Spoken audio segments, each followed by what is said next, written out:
Hannah has on a military green tank top. Nearly everyone else in Third Platoon is naked from the waist up.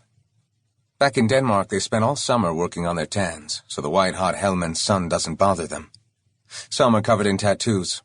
Others still have blank backs, torsos, and arms waiting to be filled with crosses, the Danish flag, skulls and crossbones, or declarations of love for solidarity and other abstract notions, usually rendered in swirly Latin script. They're a gallery on the march, canvases waiting for a brush. They're all winners. That's how they think of themselves, not because they expect to win a war that's already lasted so many years. They're winners because they've made it this far. They survived basic training. They're good enough. The losers are the ones who gave up along the way, either because they lacked the stamina or didn't understand the meaning of discipline. Maybe they could handle an automatic rifle. That's not enough when you don't understand that you're responsible for the man next to you. Third Platoon left Camp Bastion behind and is acclimated to their new camp, Forward Operating Base Price, named, like so many other bases, after a dead soldier. Between its tents and containers, Camp Price can house 500. 350 are Danes and the rest are Brits. A squad of American Special Forces is ensconced behind an enclosure in the middle of camp. Sometimes they show up at the mess tent, but no one is allowed into mini-America, except the observation tower rising above the Special Forces tents and overlooking the distant mountain chains. Instead of barracks, as in Camp Bastion, there are spacious dark brown tents equipped with air conditioning and interconnected by black plastic grids laid out as paths in the gravel. They've been on their first patrols, but not into battle.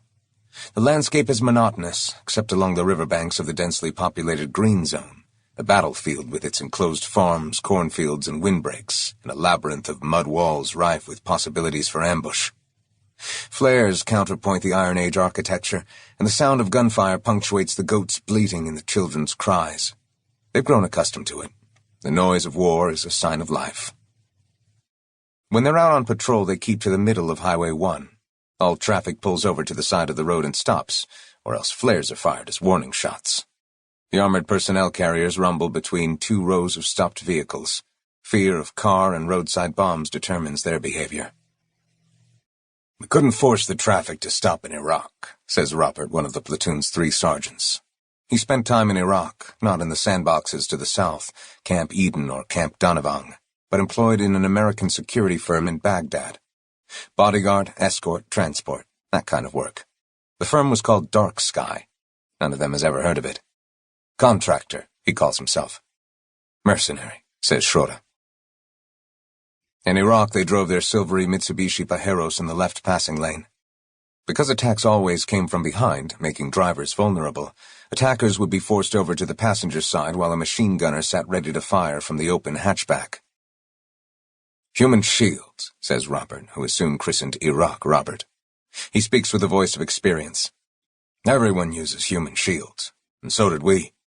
Whenever we'd near an intersection where we knew there might be an ambush or a roadside bomb, we'd wave the traffic ahead. Cars loaded with families, women, children, the whole 9 yards. That way they could face the music. Standard procedure. That's what survival means. Be a bastard or die." There would be something hard about Robert's face if not for a slightly squinting, unfocused look that lends him a vulnerable expression. When he concentrates, his squinting becomes more pronounced. "At least I'm an honest bastard."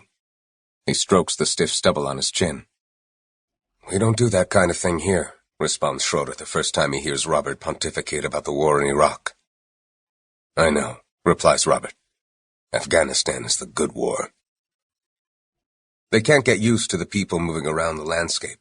Heavy faces with prominent noses and a surfeit of beards, deep-set eyes that seem to both ignore and judge them at the same time.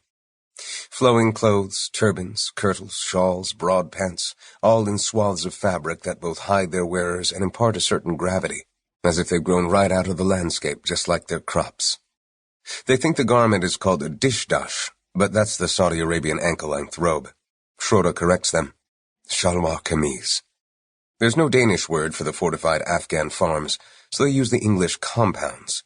Kalat, says Schrøder, who's also the language officer and speaks Pashto.